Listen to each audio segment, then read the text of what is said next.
Assalamualaikum and welcome back to online class of the chemistry. So dear student, last time in the chemical thermodynamics we had seen the derivation of pressure volume types one. Okay, और शायद याद होगा आपको उसके लिए हमने एक equation लिखी थी यहाँ पर कि W is equal to and what is equal to minus P external यानी external pressure into W. Okay, तो ये derivation हम देंगे. Now next today we are going to discuss another derivation, that is the maximum work, also known as the maximum W max. Okay, equation कि ये maximum work होता है. Okay, consider कर लीजिए कि अगर प्रोसेस नंबर ऑफ स्टेप के अंदर हो रहा है, यानी जो वर्क है वो बहुत सारी स्टेप में हो रहा है और हर स्टेप की अलग अलग वैल्यू आ रही है और ये सारी वैल्यूज का हम कैलकुलेशन कर ले, ये सारे वैल्यूज को अगर हम जमा कर ले तो ये जो भी वर्क होगा ये वर्क कहलाता है मैक्सिमम वर्क. ठीक है. ओके, अब मैक्सिमम वर्क मिलता कौन से प्रोसेस के अंदर है? वो मिलता है isothermal reversible expansion of ideal gas के अंदर. अब ये आइसोथर्मल क्या होता है? ऐसा प्रोसेस जिसमें टेम्परेचर कांस्टेंट रहता है. ओके, रिवर्सिबल किसे कहते हैं हम? रिवर्सिबल प्रोसेस आपको पता है कि भाई ऐसा प्रोसेस जिसके अंदर अपोजिंग फोर्स ड्राइविंग फोर्स से स्लाइटली ज्यादा होता है. ओके, इसे कहते हैं रिवर्सिबल प्रोसेस. ओके, अब ये डेरिवेशन ड्रॉ करने से पहले अपने को एक सिस्टम समझना है. ओके, तो चलिए देखिए, आइए हम बताते हैं आपको किस तरीके से ये वर्क करता है.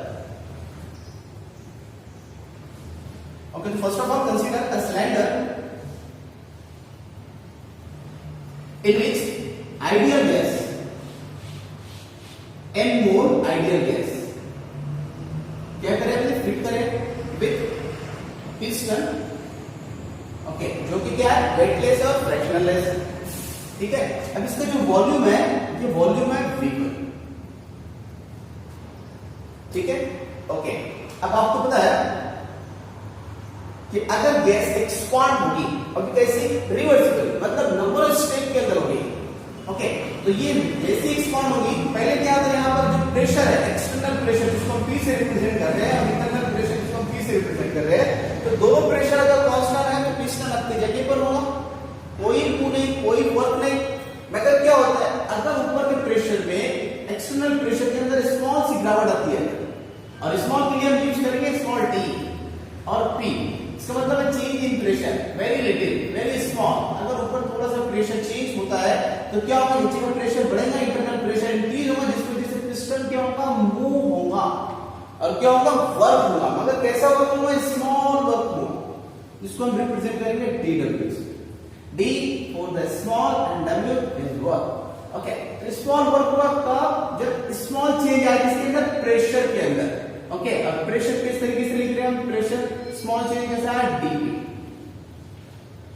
ओके, और इनटू dv. आपको पता है ये इक्वेशन कहां से है? w इज इक्वल टू क्या होता है? Minus p external into del v, जो हमने कल ड्राइव किया था.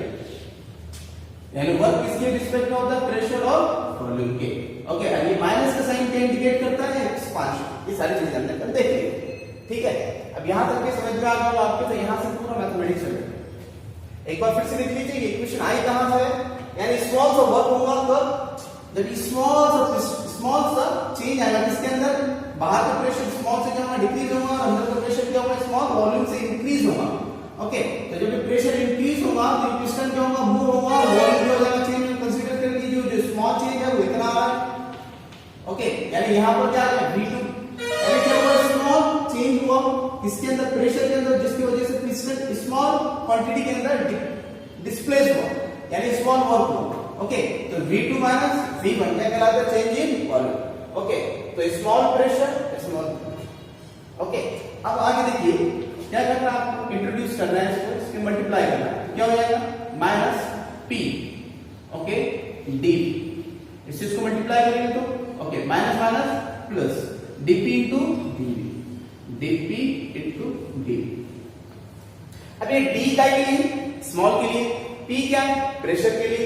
फिर ये d क्या के लिए? स्मॉल के लिए. v किसके लिए? वॉल्यूम के लिए. आपको पता होना चाहिए कि अगर कोई स्मॉल वॉल्यूम को, अगर कोई स्मॉल वैल्यू को दूसरी स्मॉल वैल्यू से अगर मल्टीप्लाई करते हैं तो उसका आंसर और भी स्मॉल हो जाता है.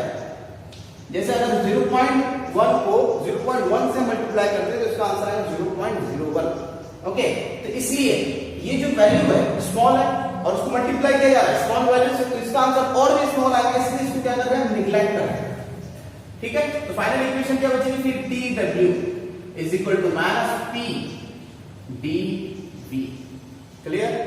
ओके, नाउ अब हमने आइडियल गैस इक्वेशन पढ़ा है, pv is equal to nRT। ठीक है, अगर इस इक्वेशन से सिर्फ p की वैल्यू निकालना है तो क्या हो जाएगा, p is equal to nv, n/v upon RT। ये वैल्यू पुट करना है इस इक्वेशन, तो क्या हो जाएंगे, dw is equal to minus n, बस p की जगह पे क्या रखना है, तो n RT अपॉन v, और क्या है यहाँ पे d। क्लियर? ओके, अब ये इक्वेशन क्या इंडिकेट कर रही है, स्मॉल वर्क। ठीक है, अब हम चाहते हैं कि मैक्सिमम वर्क क्या करना है, इसको इंटीग्रेशन करेंगे। ओके, ऐसे इंटीग्रेशन करेंगे, आपको पता है इंटीग्रेशन करने के बाद में क्या लिमिट वगैरह चाहिए। ओके, तो लिमिट किस तरीके से लेंगे, वर्क कैसा हो रहा है, इनिशियल टू फाइनल, तो integration of work, small work initial से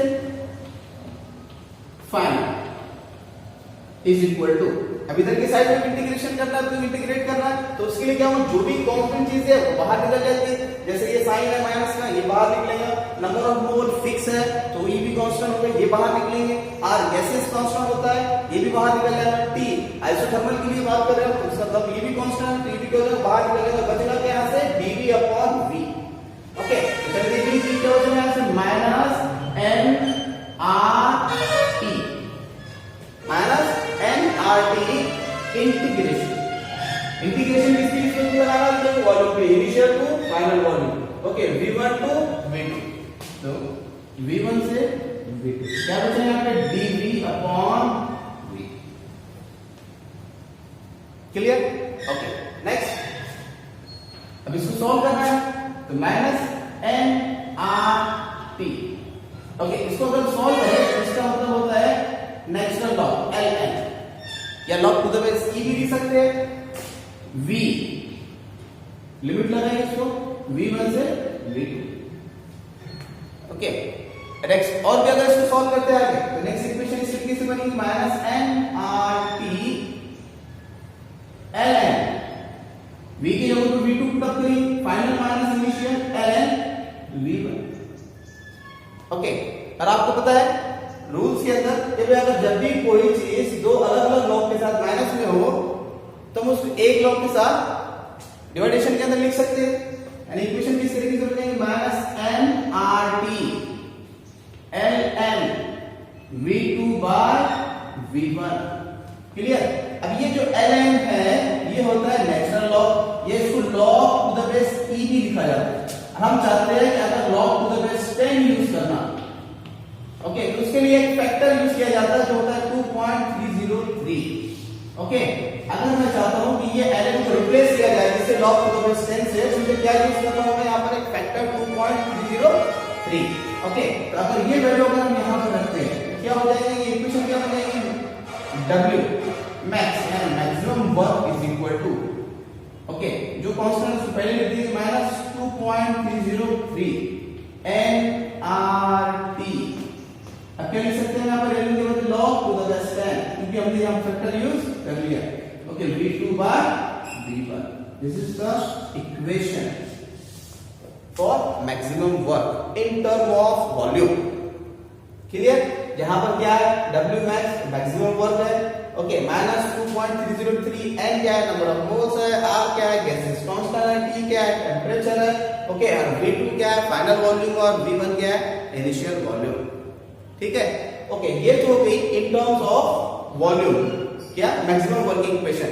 अगर हम in terms of pressure calculate करना चाहते हैं, ओके, तो आपको पता होना चाहिए कि according to Boyle's law, okay, अब बॉयल्स लॉ के मुताबिक क्या होता है कि P1 V1 is equal to P2 V2। Okay, अगर इससे मैं V2 बाय V1 की वैल्यू निकालना है तो इसको इधर शिफ्ट करेंगे, तो क्या हो जाएगा, ये V2 बाय V1, तो इसको इधर शिफ्ट करेंगे तो क्या हो जाएगा, P1 तो पहले से था, आ जाएगा P2। ओके, यानी जहां पर V2 बाय V1 है वहां लिख सकते हैं P1 बाय V2। तो according to Boyle's law equation क्या हो जाएगी, इन टर्म्स ऑफ प्रेशर की अगर हम बात करते हैं तो W max equal to minus 2.303 nRT log to the extent P1 by P2. This is the second form of maximum work in terms of pressure. Clear? देख लीजिए सब वो किस तरीके से क्या करना है आपको कंसीडर करना है। पहले सबसे पहले करने वाले क्या, एक इक्वेशन ड्रॉ करना है अपने को कि W max is equal to minus 2.303 and RT log to the extent V2 by V1. Okay, इसे कहते हैं मैक्सिमम वर्क इक्वेशन। ठीक है, अभी किस तरीके से ड्रॉ करेंगे, कंसीडर करें हमने एक सिस्टम, एक सिलेंडर है जिसके अंदर हमने गैस ली है, मगर इस बार जो गैस है वो आइडियल गैस है। आइडियल गैस सबको पता है ऐसी गैस को कहा जाता है जो ये इक्वेशन को फॉलो करती है। ओके, इसके अंदर गैस फिलअप की हुई है, उसके ऊपर एक पिस्टन है, पिस्टन का जो वेट है फ्रैक्शनल लेस है, वेटलेस है। ठीक है, अब क्या होगा कि जो प्रोसेस हो रहा है इसके अंदर एक्सपांशन हो रहा है। ओके, गैस की वजह एक्सपांड हो रही है, मतलब जैसे हो रही है रिवर्सिबली। आपकी जैसी रिवर्सिबली बोलते हैं समझ में आ जाना चाहिए कि भाई प्रोसेस इनफाइनाइट स्टेट में होगा। ओके, मान लीजिए थोड़ी देर के लिए 1000 स्टेट में होगा पूरा फाइनल एक्सपांशन। ओके, और हम बात कर रहे हैं कि भाई एक वैल्यू 1000 स्टेट में हो रहा है, एक स्टेट के अंदर कितना वर्क हुआ होगा, बहुत ही स्मॉल सा। ओके, स्मॉल के लिए क्या यूज करें, डी, यानी स्मॉल वर्क हुआ कब, जब स्मॉल प्रेशर में और स्मॉल वॉल्यूम के अंदर चेंज आया। ठीक है, तो ये इक्वेशन मेन है कि ये इक्वेशन कैसे लिखे हमने। ठीक है, ओके, उसके बाद फिर सारा का सारा मैथमेटिक्स क्या करेंगे, फिर माइनस से इधर मल्टीप्लाई करेंगे और डीवी से मल्टीप्लाई करेंगे। ओके, तो आंसर आ जाएगा।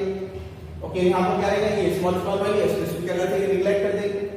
ठीक है, उसके बाद फिर dw इज इक्वल टू क्या हो जाएगा माइनस p इनटू dv। यहाँ पर आइडियल गैस इक्वेशन याद रखना, आप p की जगह पे वैल्यू पुट अप करेंगे, क्या वैल्यू आ रही है n RT upon v।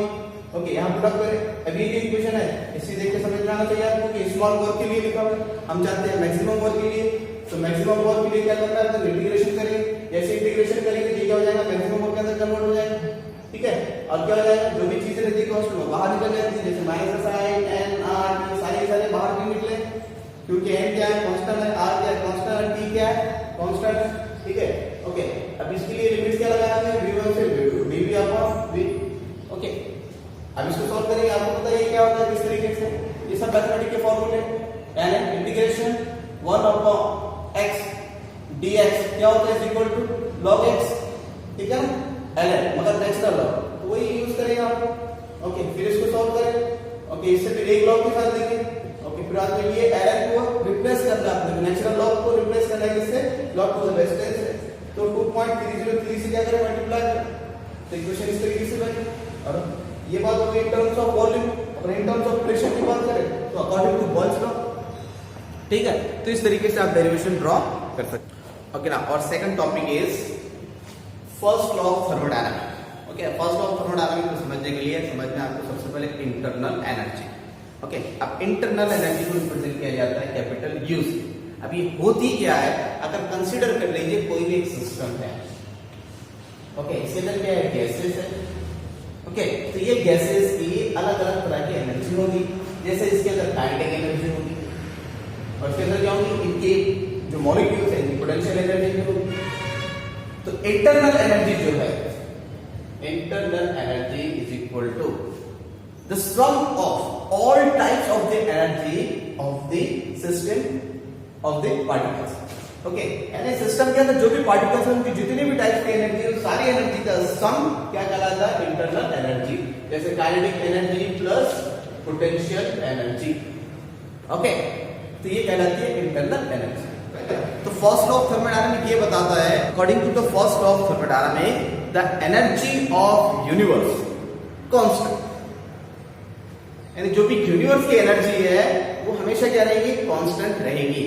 Okay, अब इसको अलग अलग स्टेटमेंट भी है इसके लिए, जैसे इसको ऐसा भी कहा जाता है कि भाई आइसोलेटेड सिस्टम के लिए जो भी एनर्जी है वो हमेशा क्या रहती है, कांस्टेंट रहती है। या फिर इस तरीके से भी कहा जाता है the energy neither be created nor be destroyed. According to the first law, energy neither be created nor be destroyed, but it can be transformed one form to another form. ठीक है, तो this is the first law of thermodynamics. क्या बताता है, conclusion क्या है, the energy of universe remain constant. ठीक है, ओके, अब इसको डिराइव इस तरीके से करते हैं, formulation of first law. Okay, तो कंसीडर कर लीजिए कि एक सिस्टम,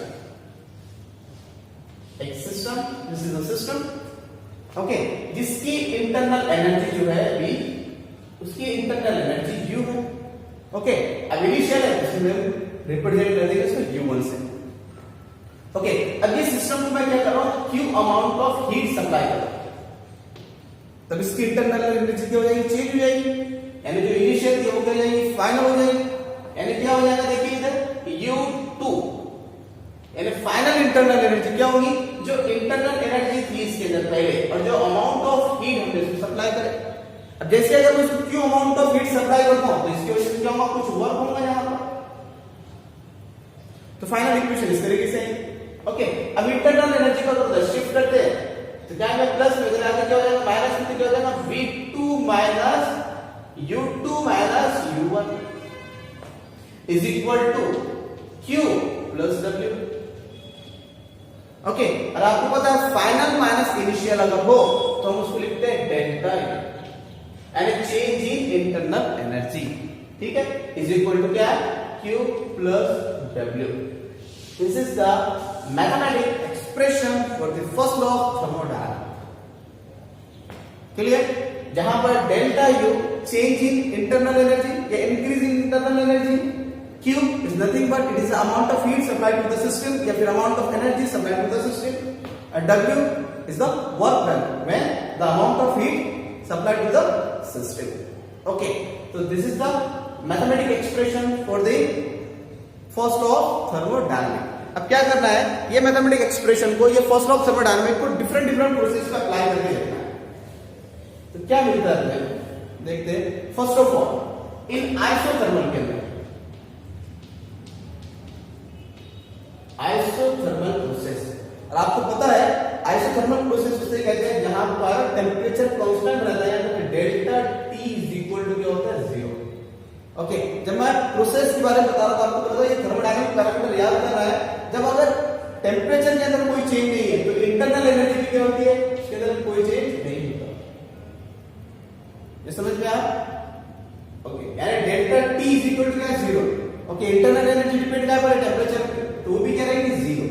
अगर ये 0 है तो ये इक्वेशन किस तरीके से जाएगी, ओके, क्योंकि आइसोथर्मल प्रोसेस है जहां पर डेल्टा T 0 है, इसकी वजह से डेल्टा U भी 0 हो जाएगा, तो इक्वेशन क्या हो जाएगी, ये 0 is equal to Q plus W।